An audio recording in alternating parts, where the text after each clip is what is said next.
There was a Vietnamese outpost in the forks of two rivers, or where one river forked, that we had been supporting for like 6 weeks, and they had really been hit hard, and they were going to abandon that post.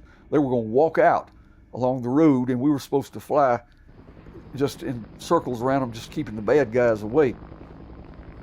We had been there no more than 10 minutes, and our ship got a mayday call from the mayday frequency that they had been shot down. It was a 334th Helicopter Company gunship. Our pilot, Major Payne, the platoon leader, he said, we're on the way, and we went straight to them, which took about less than 5 minutes.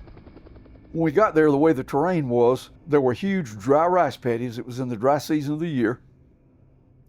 But then there was like a huge island of woods and a VC village. This village was notorious for flying VC flags all the time. It was like it was never pacified.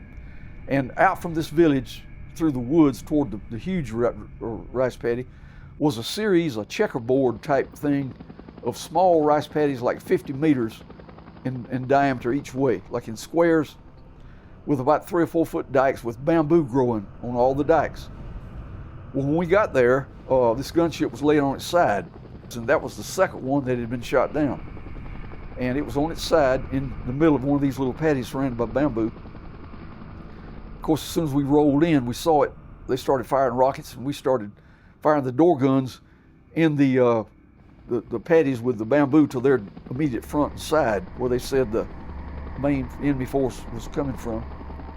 And because of the checkerboard type thing with the bamboo, we had to fly low, and we had to keep our orbits tight in order to see the targets, which made us that much more vulnerable. And it also had the effect that we could see the enemy more readily than we could if we were at a higher altitude. And I remember seeing more uniformed enemy on the ground that day than I had on any other mission. Tight orbits. I remember the noise was incredible. The smoke and the dust was just rising up above all that. And I remember seeing all these guys in uniform. I remember one particular, I thought he was Chinese. That popped through my mind as soon as I saw him, because he was over 6 feet. And he was running with one of those RPD machine guns with the drum and a big wooden stock. And I tried to kill him as we flashed over him, and he was gone. I never saw him anymore. But anyway, we had those tight orbits, and on about the 4th pass, the crew chief, Mike Klinker, said, "Sir, I smell fuel." And Mr. Davis, the right seat warrant officer pilot, he says the gauges lit up, and we all looked, and it looked like a Christmas tree. And he immediately diverted and went west to a huge dry rice paddy. And we made it about 200 meters, I'd say, into the dry rice paddy before we had to set down. We made a hard landing, if you remember, kind of bent the skids. And first thing you do is you get the pilots out. We got the doors open and got them out. And when I started getting the door guns and ammunition, what we had left out, Klinker was getting the radios out after Davis talked to Chad Payne. Chad said he was going to stay and run his fuel down and try to keep any bad guys from overrunning the ship. And you and Klinker and I got down on the east side in the direction of where the fight was going on. I gave you an M16 and 20 magazines, and we were receiving fire from the wood line, if you recall. I remember you saying you thought it was bees at first snapping past our head, and it was machine gun rounds and AK rounds.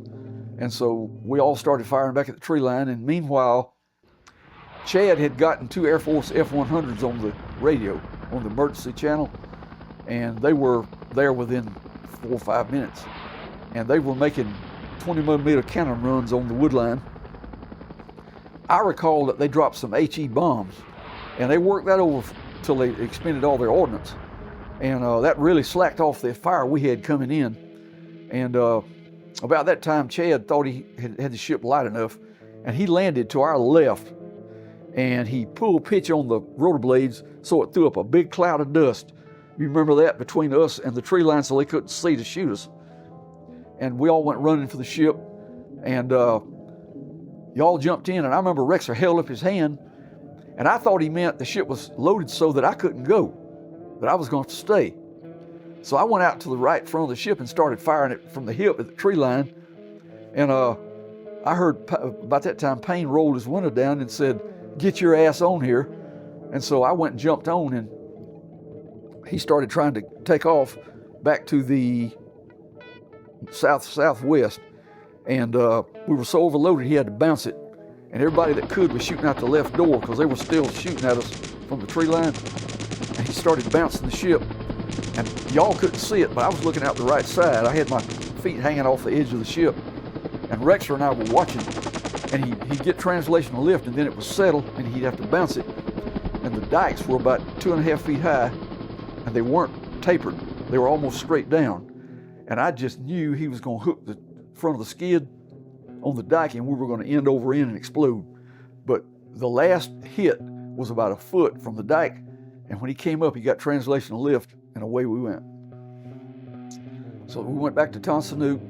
You took a picture of me pointing to the 51 caliber bullet hole in the fuel cell, which I have, and we had 39 bullet holes in the ship. I was so scared, I told the crew chief, if I don't fly again tonight, I'll never be able to do this again.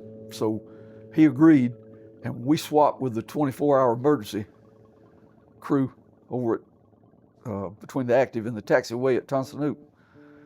And that night, sure enough, we had a mission not too long after dark, and took a lot of ground fire, and that settled us down, and everything was fine.